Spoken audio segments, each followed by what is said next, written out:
eBay for Change, a new place where everyday purchases are helping to change communities. Like buying from the Good Wash, whose soapy stuff allows you to look good and feel good. Every time you buy a Good Wash product, you help improve lives of animals and people in the local communities. From coffee beans to bibs, socks to hats, see the change with your next purchase. Welcome everyone. My name is Ahmed. I'm from UnLtd, and today I'm going to be taking you through our launch event for the UnLtd Selling Social Program. For those of you who haven't heard of UnLtd, I'll give a very quick overview. UnLtd are the foundation for social entrepreneurs. They support people from all backgrounds to change our society for the better through sustainable, purposeful business in local communities and across the UK. Social entrepreneurs offer some of the best solutions to loneliness, barriers to employment, and our nation's long-term economic, social, and cultural health. To help them succeed, UnLtd provide grant and investment funding, wraparound business support through our one-to-one advisors, and access to professional and peer support networks. Since we were founded, we had learned a lot about what is needed for social entrepreneurs to create the change they want to see. We have grown our support beyond our core awards, helping to accelerate impact of scaling our ventures. We have identified areas where we are well placed to create change and focused our efforts where it can make the biggest difference. We have identified barriers faced by social entrepreneurs and look to tackle them through research, policy work, and our campaigns.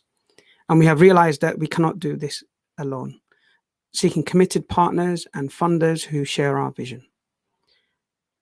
With new technologies emerging, with the COVID-19 pandemic making lasting change to shopping habits, social enterprises need to adapt to online sales and to grow their ventures.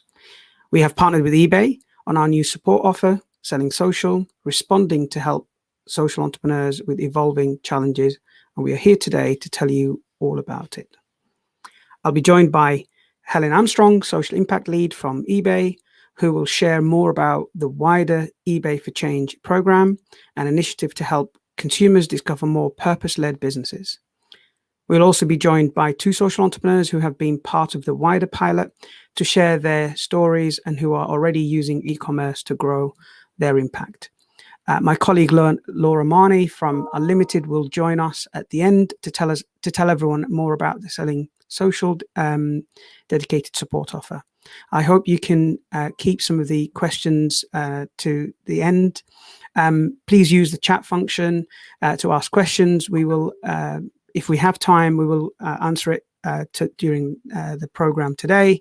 If not, we will be responding to you separately. So that's my sort of really quick overview of today's session.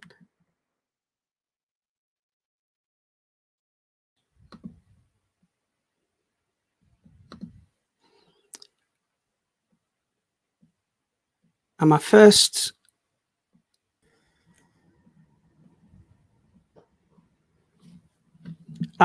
guest will be Helen. Welcome, Helen. Hi, Ahmed. Thank you. Hi. And next up will be Addy. Hi, Addy.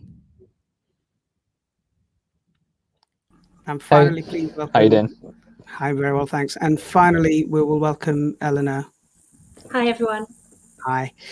Firstly, I'd like to, Helen, can you please introduce yourself and please tell me about how eBay for Change was formed?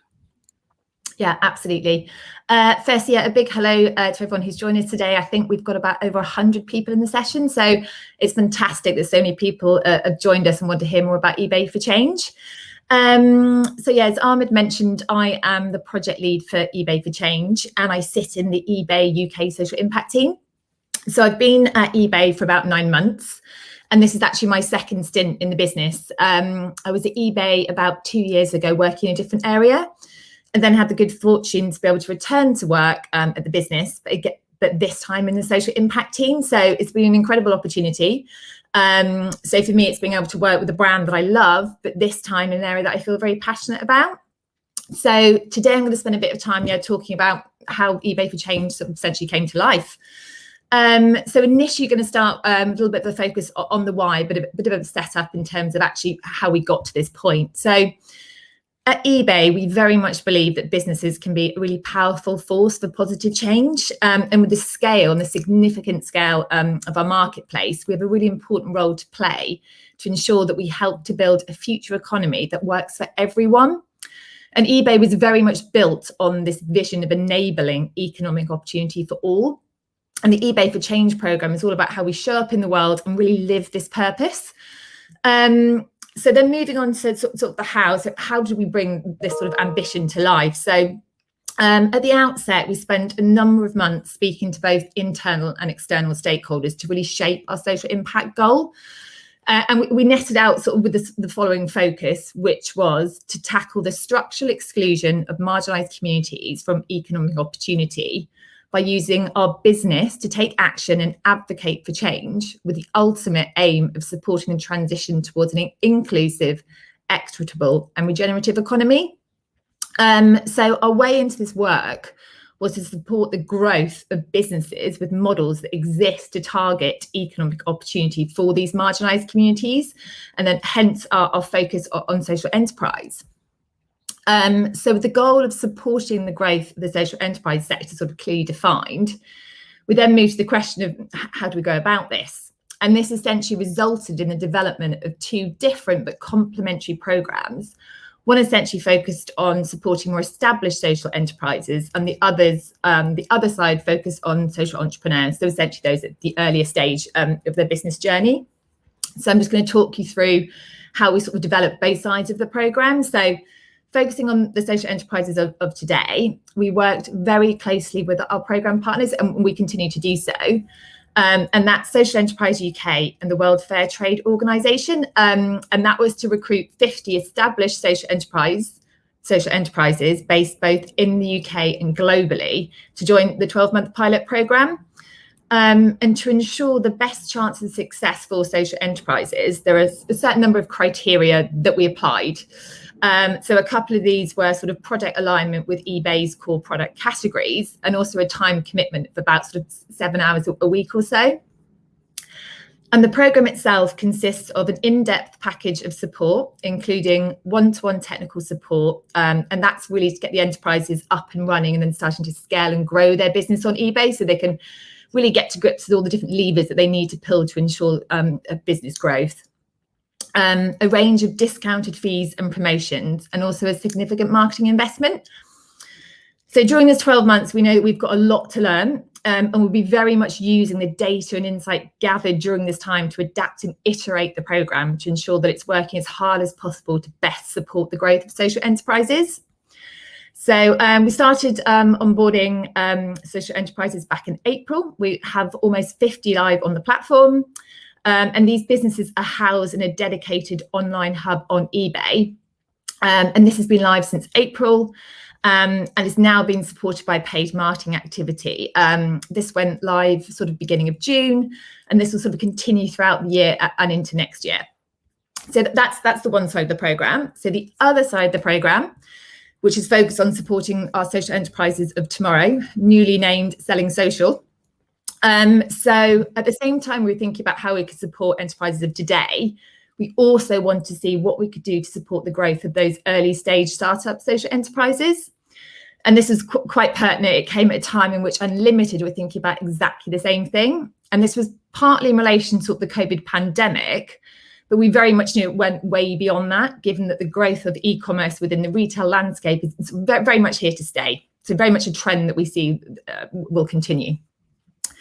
So we started to explore with UnLtd and other potential partners what a programme could look like.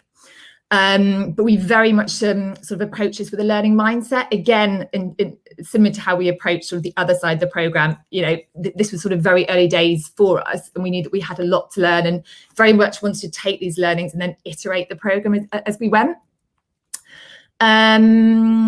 So the idea was very much how we could support social enterprises that are earlier on in their journey to navigate and understand what doesn't work, and what it also means for any sort of impact on their impact model. And our sort of ultimate hope is that we see these sort of social entrepreneurs graduate, for a better use of a word, from this side of the program onto eBay for Change and move onto the online hub. We very much see the Unlimited program as an investment into the sector. We certainly don't have all the answers yet, but we hope that both sides of the program can influence and support each other, particularly with the cross-pollination of learnings. So in summary, we're off to a strong start on both sides of the program. It's very much a journey with a lot to learn, but we're very excited to see where we end up in sort of the next 12 months and beyond. Excellent. Thanks for that, Helen. That's a really useful, comprehensive sort of the why, kind of why doing it, because sometimes people ask that question, like, why is it, why would a company want to do that? And I think it's really important that you've set the scene with explaining that. What I'm going to do is I'm going to ask Adi to give us a quick introduction about himself and also about Alarm Watch, Personal Alarm Watch. And then I'll do the same with Eleanor, and then I'll come back with a follow-up question, if that's okay, Helen. Absolutely. Excellent. Adi, how you doing? Hello. Yeah, very good. Thank you. You're going to be talking about your favorite subject, right? Personal Alarm Watch. So, absolutely. No prep required. So please tell us a little bit about yourself and also about Personal Alarm Watch. Yeah, sure. I'm Adi. I'm one of the co-founders of Personal Alarm Watch. I've been working in the aging space basically since I left uni, so for way too long, for the last 8-9 years. And what we do is we help older people to be more independent and confident at home and in their communities. And we help family members have peace of mind. We're there for their loved ones in case of emergency. And the way that we do it is basically we're replacing traditional red button pendant alarms with a discrete smartwatch. It just looks like any smartwatch really, and it's got a button on the front, and if you press that button, it just comes up with the date, time, step count. But if you hold the button down for 3 seconds, it puts through a call to our 24/7 monitoring team. You speak to the team through the watch directly, and they work out what's happened and then arrange help for you. And that could be family members, that could be emergency services. It kind of depends on the situation, but they're there for you wherever you are. So if you've had a fall at home, or if you're lost up a mountain or something like that. And we started Personal Alarm Watch and focused around this independence point because we think it's the most impactful thing that we can possibly work on. And it's because independence affects every other aspect of someone's life. And for the last 3 decades, there has been a staple solution for helping someone to stay independent at home, or technology solution. And that is this pendant alarm that I brought up. If some of you may be familiar with it, but for those who aren't, it's like a necklace you wear with a red button at the end of it. When you press that button, it activates a separate box that's in your, normally typically in your hallway, that's connected to a landline, and that calls the 24/7 team. You speak to them through the box. They can arrange help for you at home. It's been around for such a long time, but over my 8-9 years working with older people, I've just found that it was just unanimously hated, but there just hasn't been a better solution. And so we've very much taken the approach of, design-led approach, go out and talk to older people and their wider networks, understand the problems, and then try and fix those problems. So we went out and we spoke to older people, their family members, care professionals, you name it. Basically, we went and spoke to them, and we did it all over the UK in the form of one-to-one interviews, person or phone interviews, group session and design workshops. And I have UnLtd to also thank for their support with putting some of that together, like our design workshops. And we also did work experience where we went into monitoring centers, and we were listening in to the 24/7 calls, but we were also going into people's homes and installing the old kit. So we really got to got into the weeds and the detail of how the whole system worked as it was, and that's where we came across the main problems with the original alarms. So the main issues we found are buttons are stigmatizing. They make people feel like they're wearing a symbol of vulnerability, and that's why they don't want to wear them. they have a speaker and microphone in a separate box. So if you're too far away, you're worried that you might not actually be able to speak to the team properly. And then the really big one was they only work at home, or they work in a fixed range around the box. And so people said that they felt scared to go outside, which is insane. And so those are the problems that we were trying to fix. We built tons and tons of different prototypes, and some of them were awful, and we got better and better and better over time. And ultimately, that's what led to Personal Alarm Watch being born. We launched in Jan 2019, and very quickly became the highest rated alarm service in the UK. And now we support thousands of older people all over the country, from Penzance right up to the Outer Hebrides, and we save a life every 36 hours. And one of the things that we really cared about was being B2C, rather than going directly through councils or something like that. We wanted to sell directly to consumers because we get to have the relationship with the people actually using our service. And that means that we can deliver the best possible experience for them. And we're closest to them, their needs, and whatever we can do to make it even better. And as a result, we've predominantly focused on marketing online. And so when the opportunity for working with UnLtd and eBay and selling social came up, we completely pounced on it. I think that gives you hopefully a good summary of what we do. Absolutely. I mean, the one thing you said around how it was design led, and how you've, openly, honestly said how you improved and how it was awful. I think that sort of level of honesty and being open to say we've not got it all right. Sometimes it takes some humbleness from the social entrepreneur. So I'm really glad that you are sharing these kind of messages for those who are watching, who maybe they're at the start of the journey, maybe they haven't quite figured out what their idea looks like. For some who are still figuring out, what the social issue they're trying to do. So I think what Helen spoken about the why, and what you've sort of taken us into around your kind of the design process has been interesting. Something that you said something around doing work experience as well, and I think that was really interesting, that you wanted to hear what it's like, and that's another interesting observation as well, is that how you really try to immerse yourself in the experience of your target audience. So I think that might be a key point to share across, and I wanted to highlight it specifically, so for those who are watching this, to say, do really immerse yourself in the experience of the people you're trying to talk to. So last but not least, Eleanor, I'm sure you've got some stories to share with us as well about about your sort of venture. But let me ask you the very simple question. Can you please introduce yourself? Because obviously I have to ask you that question. Yeah, absolutely. Thank you so much. So my name is Eleanor Howie, and I'm the founder of Valiant Lingerie, which is a brand aiming to design products such as lingerie and swimwear for people who've had mastectomies, either because they've had a diagnosis of breast cancer, or because, like me, they've had a preventative mastectomy. So we aim to design products that really empower them to feel confident again after what has been a life-changing experience for many people. Shall I tell you a little bit about why we started and the background to the company? Yeah. Please. So as I've sort of alluded to, Valiant Lingerie very much arises out of my own lived experiences. My first experiences with breast cancer started over 30 years ago. My mum was diagnosed with breast cancer when she was in her very early 30s. And she ended up having a series of treatments and surgeries, starting with a lumpectomy, and then having a single mastectomy while she was pregnant with my younger sister. So a really scary time for us all, particularly as she was so young.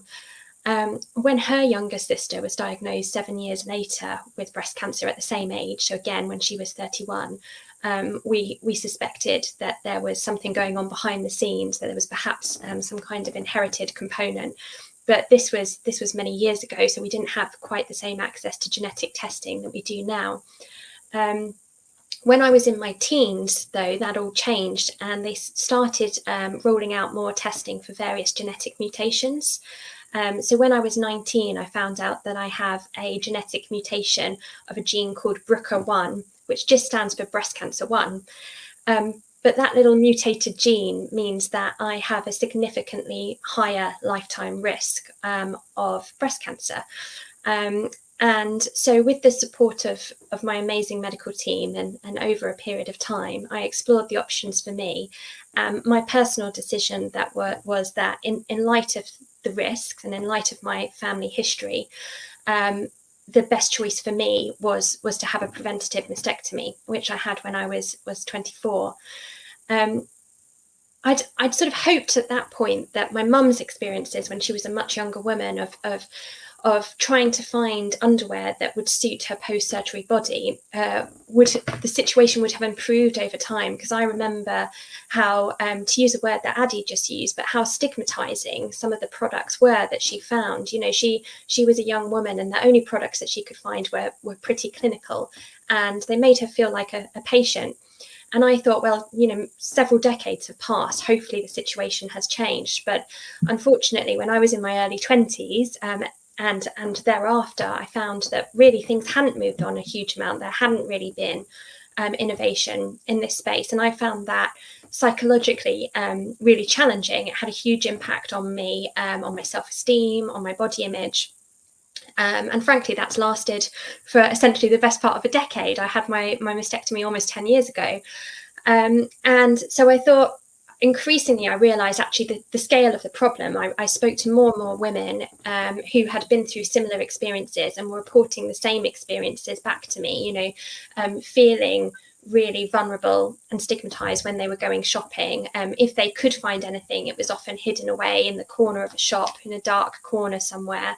They couldn't find things that offered them the function that they needed, but also were a garment that they felt good in, that they could feel confident again. And they were just finding that actually, you know, it was taking them back. It was taking them back to the mentality and the place of being a patient. And it wasn't reflective of how they saw themselves. I had a lot of women telling me as I went through my market research that all they could find were beige nana bras, and that's not what they wanted. So in 2020, I started the process of designing our first collection. So I started in February, which was brilliantly timed just before first lockdown. So we did our first research and development throughout lockdown 1, which was not without its challenges, as I'm sure everyone can appreciate, but it's amazing how versatile you can be. And then we launched our first collection in lockdown 2, so consistent. And now we're looking to the future, which is why we're so pleased to be part of this program in conjunction with UnLtd and eBay, and really looking to reaching more people who have experienced things that I've discussed.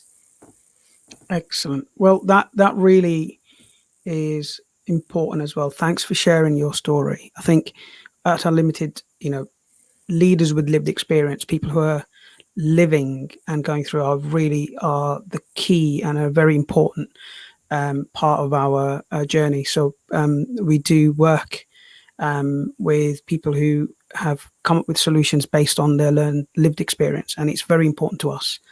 It's one of the areas that we focus our energy, time, and again, people who are in the audience who are brave and want to come up with solutions that stem from their lived experience. Please do come forward and talk to us at UnLtd. You know, feel free to share what you are comfortable to share, but also be aware that certainly the team at UnLtd are here to listen, and also we are going to be with you on the journey, and that your lived experience does have a value in our consideration when we look at your application. So I think I just wanted to highlight that very quickly, Ellen, and thank you for sharing. I think for me, what would be useful now is to just really, Addie and Eleanor, to talk about how you've used the e-commerce to grow your business. So is it okay if I come back to you, Eleanor, on this in a second? So I'll start with Addie. Addie, how did you use e-commerce to develop your venture? How's that been useful? So yes, it's been pretty much the core element of our growth to start with. We've moved on to other areas afterwards, but that was where we started. And the reason for that is because if you can make it work, then it's repeatable and scalable, and it's got a pretty low barrier to entry. So you can start on like a £50 test and see whether it works. It's not like you have to commit to like a £3,000 ad in a magazine, which is kind of the other sort of thing we do nowadays. But it means that you can just get going very quickly. There's often a lot of support and free money around for your first accounts and things like that as well. So it meant that we could kind of start doing it and hopefully see it work. And we focus primarily on Google, and that's because there was intent and we were replacing an existing service or device in the market. So we knew that this is already something that people search for, and then if we get them on Google, we get the intentful searches and focus on those and then convert them. And so actually that was kind of a lot of our initial focus, and then it went wider and wider. And I think that's probably one thing with Facebook that we were a bit apprehensive about was over 65s targeting is very, very challenging, because it's just all over 65s in one bucket. You can do age year by year breakdowns of everyone until you get the 65-year-olds, and then it's just all over 65s. And so it's actually very difficult to target the right people. And then you don't know if they actually are in the market for the service you're selling. So that's why Google was so important. The other thing was that we could keep testing a lot of our language on the ads that we were running. And so not only were we saying, okay, this could be quite an intentful and efficient way of us getting our first ever customers, but we can test a lot of the language we want to use on the ads, look at what has the best click-through rates, and then use that to educate some of the site and make the site better as well.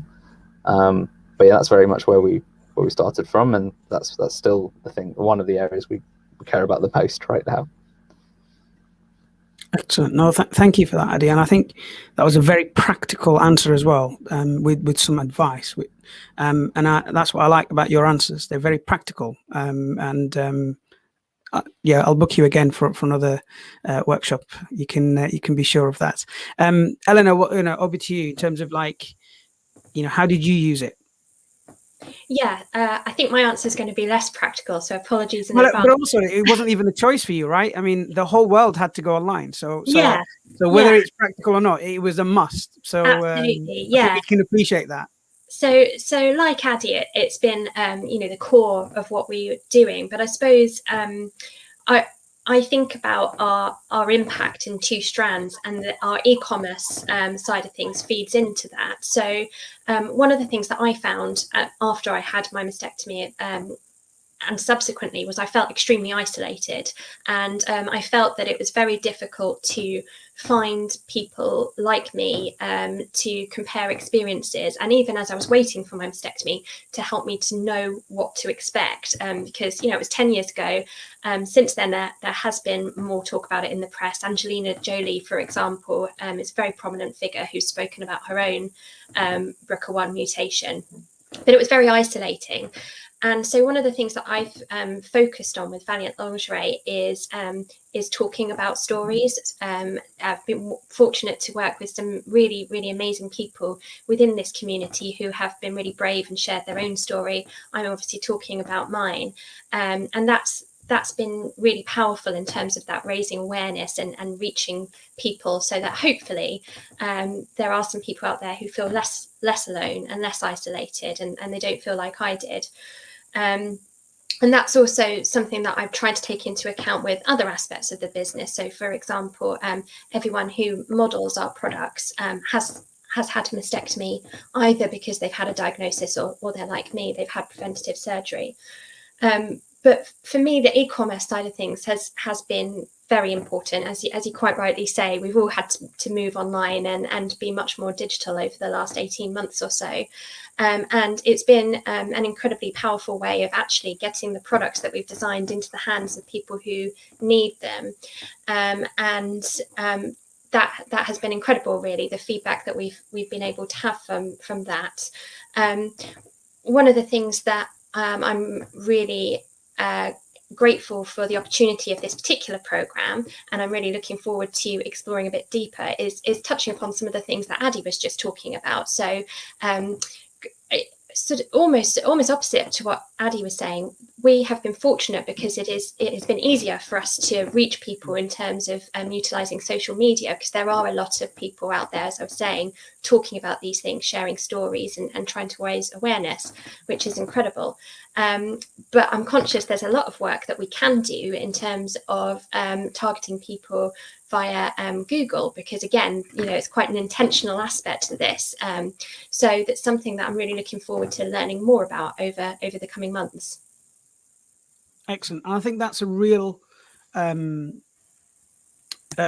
important component of our program, is that really understanding what part of your e-commerce journey that you need to do to learn, and how that's useful for you, and what are the elements. So I think that's good to know that you've also zoomed in on what part of the e-commerce, because it's a big word and it could mean many things to different people. It could mean, using a particular platform, or it could be using your own platform, or doing both, or it could be actually understanding how different audiences, and some of your audience would use a particular platform because that's the one that suits them best. And so I think that's really important that you've kind of narrowed down what part of this e-commerce journey you want to test, and that this program is going to enable it.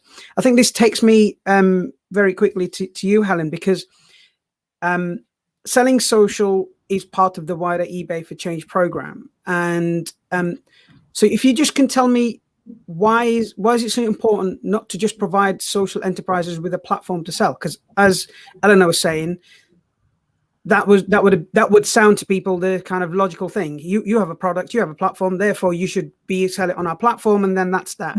So just tell me a bit more about why that the program supports early stage ventures, the impact through online sales, and the sort of open mind that you've approached this in terms of the e-commerce journey, as opposed to a journey to sell on the platform. Yeah, absolutely. And it's been great hearing about both of your stories. So in terms of sort of the importance of providing a platform for social enterprise, I think from sort of the research, the conversations we've done with social enterprises and with our partners, I think one of the biggest challenges that's really surfaced is the, I guess, not being able to tap into that sort of mass mainstream audience. And I suppose the beauty of eBay is that sort of comes sort of as part and parcel. So we have over 29 million buyers on our UK platform. So a great opportunity to really reach out to a much wider and broader audience. And essentially we're able to support these enterprises to tap into this audience, but at considerable scale, and also with limited financial outlay. I think Ali talked to the fact that, it's a very low barrier to entry. So actually, if it's something that you were nervous about, it's a great opportunity to be able to sort of dip your toe in the water. You can do some test and learn. So it's kind of a really sort of safe sort of initial sort of environment to get a feel for actually, again, to your point, Ahmed, and also Eleanor, around actually there's so much within the e-commerce world. What's right for you, and what's going to be the right approach to support the growth of your business and support the social impact model. And then sort of moving on to your point around, I guess, our focus on early stage, so supporting those early stage entrepreneurs. So I think sort of very much comes down to, I guess, the alignment with our ultimate ambition. So essentially, obviously, to support the growth of the social enterprise sector. So we really felt it was critical to support this early pipeline of social entrepreneurs who would essentially sort of grow to become our sort of entrepreneurs or social enterprises of tomorrow. And I suppose the other piece that plays into this as well is that as eBay, we've got a lot of experience working with the smaller mainstream businesses. So we've got really good understanding of just how challenging it can be for a startup to establish and grow. So I guess we really appreciate the level of support and investment that's needed. And I think all of those learnings have very much been sort of laid into how we've built out both sides of the programme. Excellent. I think that's really useful, Helen, and this sort of, I mean, I'm seeing, just as you're speaking, some of the comments that I'm hearing and I'm watching there in terms of how people are engaging, and it's fascinating how I'm just kind of reading very quick through it. There's a lot of people who are sort of talking about agreeing with some of the comments from Addy, with Eleanor, and sharing. I'm quoting one that says inspiring. So you guys are inspiring, and that's all of you, because it doesn't have a name, and therefore you can all walk away from this panel knowing that you have been inspiring. And that's my sort of way of segueing into my next item, which is to be talking to my colleague Laura. But I just want to thank you all. Laura, you were sort of monitoring the chat, monitoring the conversation, and just wanted to thank Helen, Addy, and Eleanor. And it's really me and you now to chat a little bit about what is the program. So Laura, do you want to introduce yourself and your role at Unlimited and your connection to this program to start? And then I've got a few more pointers to ask you. Of course. Hi everyone. Yeah, I'm Laura Marnie. I am a project lead at Unlimited, focusing on our partnership with eBay and developing our selling social program. So so this is a great opportunity to start talking publicly about what we're doing. So really excited. That's brilliant. I mean, so tell me a bit more about selling social. How will it work? That would be a good start, opening question, should we say? Yeah, of course. So as we've kind of heard already, that particularly from Eleanor as well, about the pandemic has really impacted on social entrepreneurs, and there's a more of a need to sell online, and we've had a lot of demand for support in this area. So yeah, we've really tried to work out what we could offer that would really help social entrepreneurs to grow their online sales and really exceed and overall grow their social impact. So we've done a lot of research. We had a lot of social entrepreneurs that have helped us with that. We've worked with a design agency to really help us design something that we think will work really well for the social entrepreneurs. And we know there's a lot of support around e-commerce out there, but what's lacking is that tailored support that's really kind of, as I say, tailored towards what each individual social entrepreneur needs. So that's something we've really been focusing on, and what we've been designing. So a little kind of taster about what that could involve. So the package of support we're building will include, or does include, one-to-one guidance from a mentor who's got expertise in e-commerce to kind of help you build your growth plan and think about what you'd like to test to be able to grow your online sales. We are working with digital marketing specialists to help you implement those ideas and test things and really see what works and which channels perhaps that you could use more to reach more of your customers. We've also got workshops around digital marketing strategy and different specific areas in digital marketing, such as SEO or social media, and everyone will have a direct contact with Unlimited Support Manager, who can provide technical support and kind of guide you through all the support that's available. So that's kind of the core of what we're offering, and we do realize that there are some social entrepreneurs that are very early in their journey and that maybe have never sold online before. And what we want to do. Yeah, I was going to ask you about that. I was going to ask you about like the type of sort of what type of ventures will this sort of support be for? Because as you mentioned, there are different levels. So yeah, do you want to tell me a bit more about that? Yeah, of course. So that leads in very nicely. So as I was kind of mentioning, we and this links into what Helen was saying before, how eBay for Change is very much supporting those established ventures, but selling social is all about how we support ventures and social enterprises to help them be ready for growing their online sales. So we'll be working with social entrepreneurs that maybe haven't sold online before, but are thinking about it. And what we've realized from our research and our testing is that what's really important before you sell online, or even if you test it a little bit, but you want to really make sure you're doing the right thing, is to really understand your product or your service, who you're targeting, and be really specific about your target market, and then understanding how you reach them.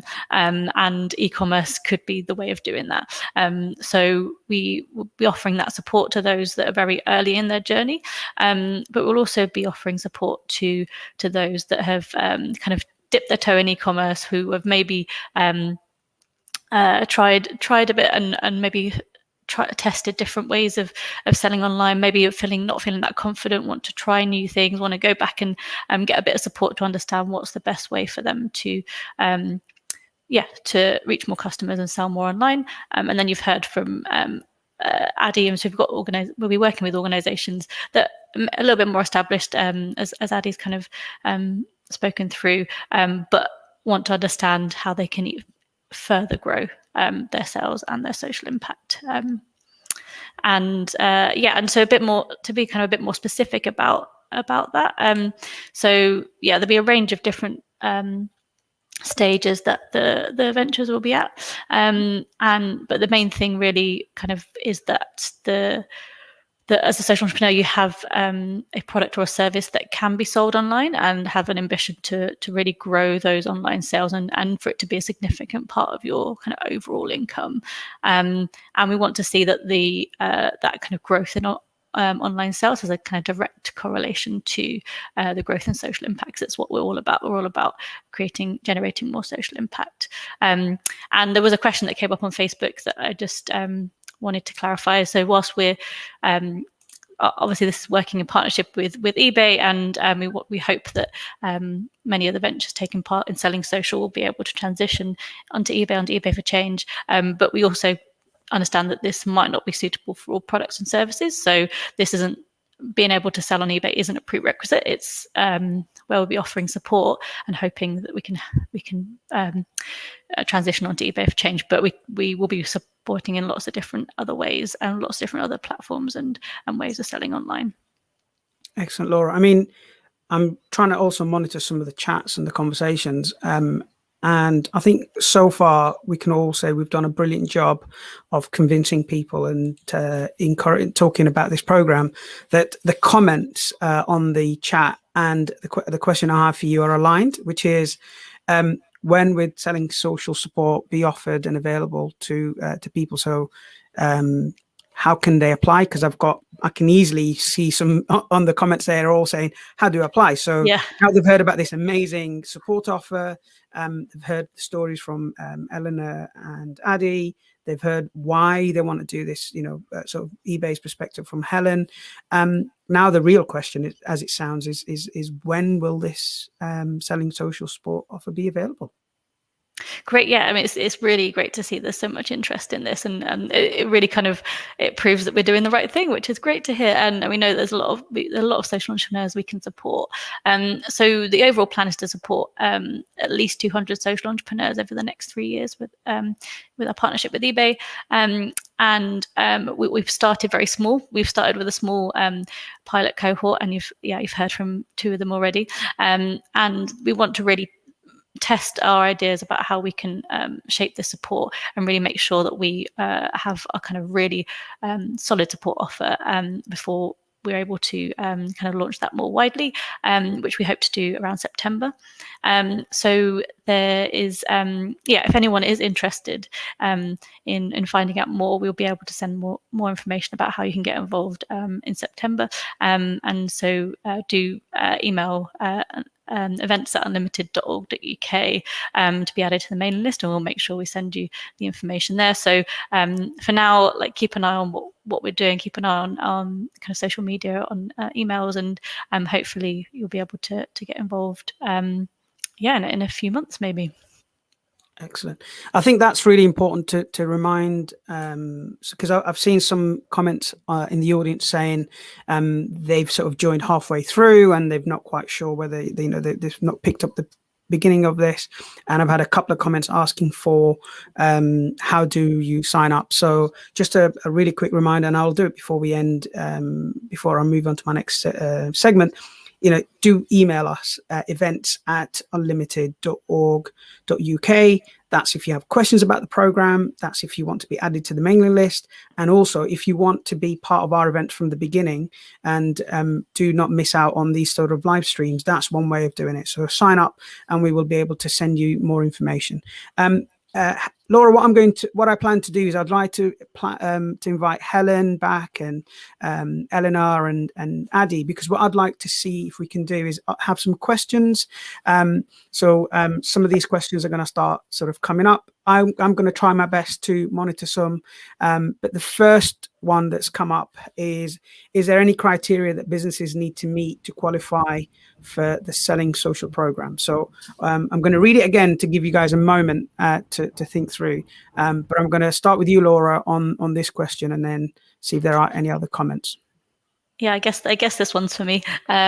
So yeah, as I've kind of explained briefly, we are working with a range of social entrepreneurs.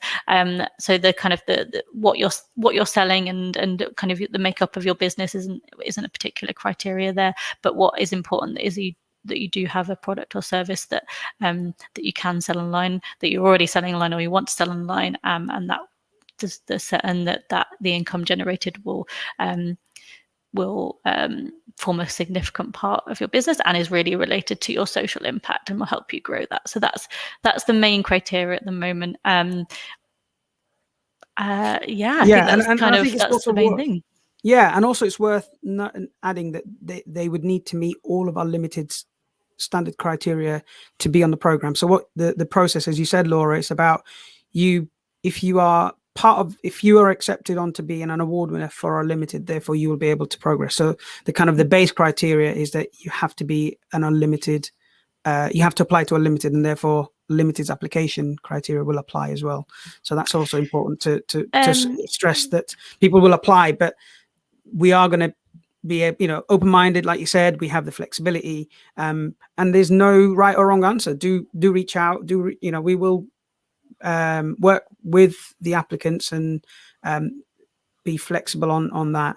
But yeah. I think the issue sometimes around criteria, or sometimes when people speak in that tone, it's kind of like the people who kind of go with the definitions, or I think we just want to be able to say to people, do reach out. We are, at Unlimited, we are open to hear from people, and then we'll work with them. I think that's something we can both agree on, Laura, in terms of, Of course, yeah. And just to add that whilst a lot of the support will be available for kind of award winners, as you say, that have kind of applied through a process, we want to be able to reach even more social entrepreneurs than that. So there will be other ways to get involved, without having to kind of go through that process, which we're just kind of working on at the moment. So I think kind of stay tuned for more information about that.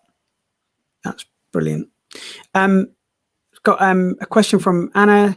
How can social enterprises get involved in either Selling Social or eBay for Change? Are there plans to open up to non-UK sellers? Do social sellers pay the same fee to eBay as other businesses? Helen, I'm going to switch this one over to you. What are your sort of thoughts? Sure. So sort of picking up the first question first, in terms of getting involved, so I'll answer sort of the eBay for Change side of the program. So I suppose initially, I think probably Laura, if anyone who is interested in eBay for Change, I think probably suggesting that they get in touch with Unlimited first. Yeah, I think that's great. Emailing the email address. Lovely. And then events at unlimited.org.uk. Yeah, and then obviously we're working very closely with Unlimited. So if there were any of enterprises that we felt actually would be so suitable for the eBay for Change side of the program, we can then sort of reach out to you and pick that up from there. And then in terms of plans to open up to non-UK sellers, so we actually do have a number of overseas sellers on the eBay for Change side of the program. It's a smaller number. We know that overseas sellers, it is more challenging in terms of particularly sort of the fulfillment side of things, in terms of getting those products over to the UK. But we certainly learned a lot from this first phase. So I would say if you are a non-UK seller, absolutely get in touch, because it might well be that you could be a good fit.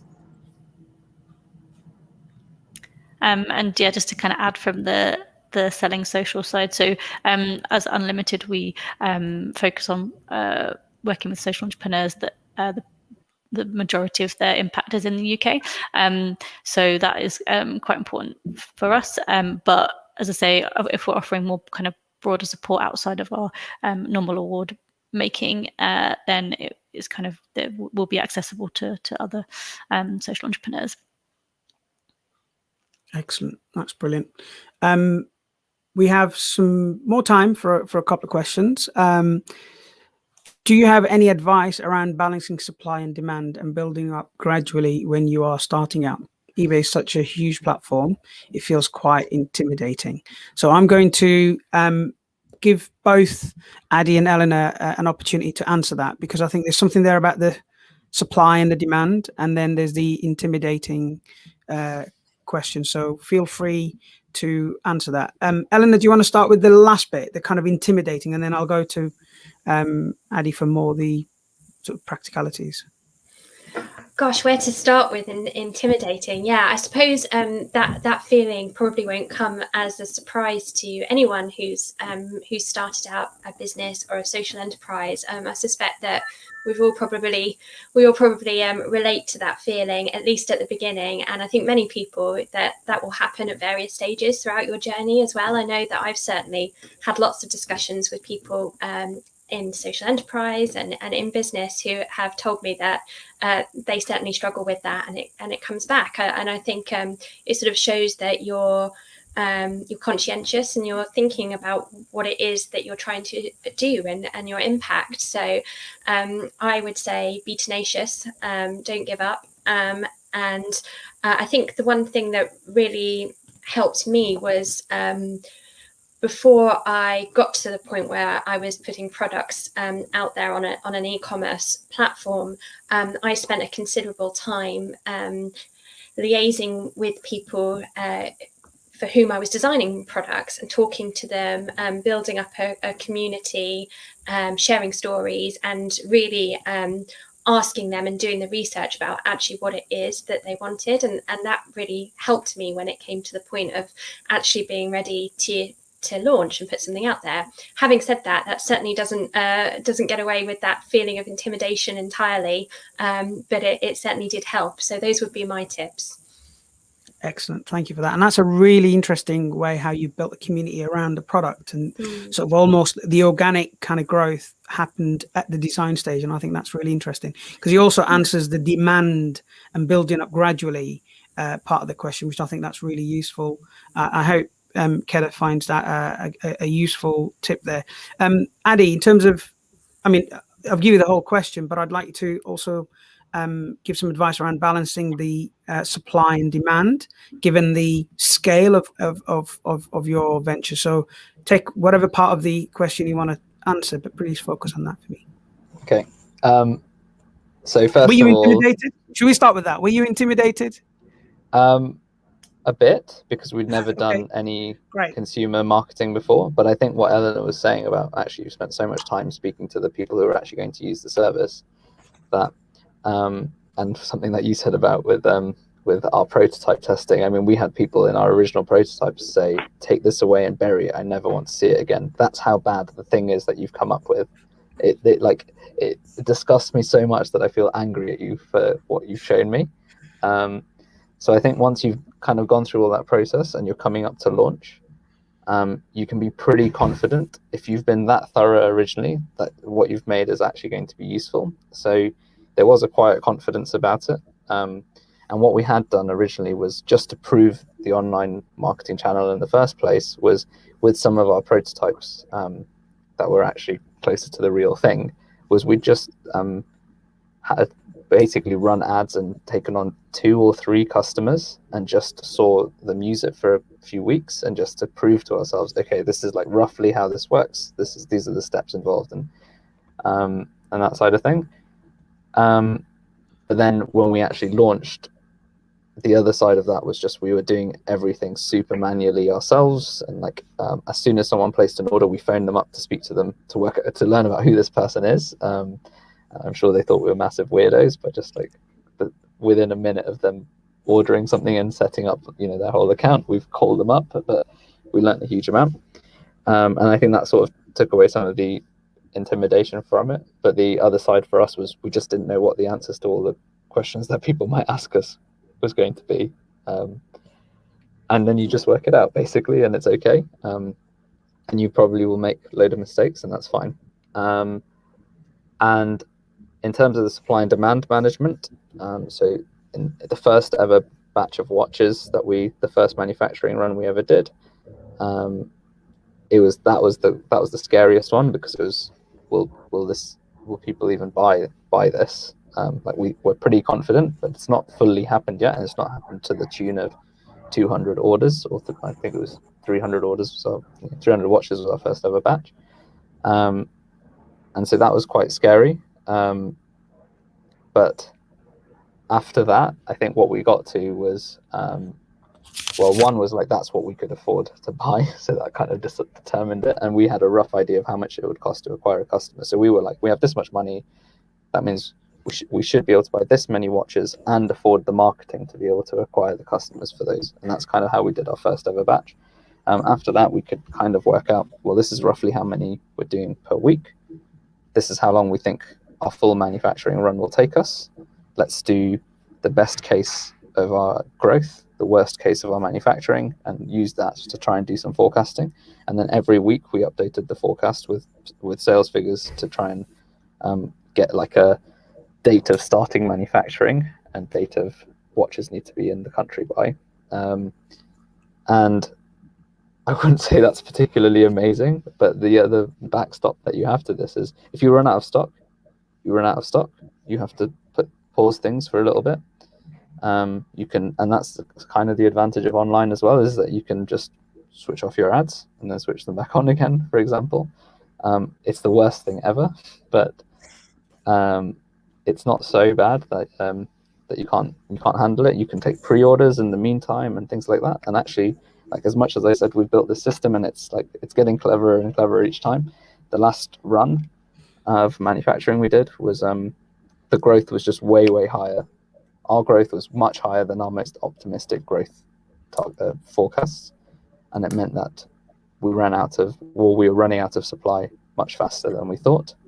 And so just to slow it down, all we did was we just reduced some of our budgets. And yes, it meant slower growth for a little period, but at least it meant that we never ran out of stock, and then we were back in action again. I hated doing it, and hopefully we'll never have to do that again. But that's, I think, some of the trade-offs you might need to make if you're worried about holding too much supply, or you might not have the cash flow to do that at the time, or whatever it might be. I hope that makes sense.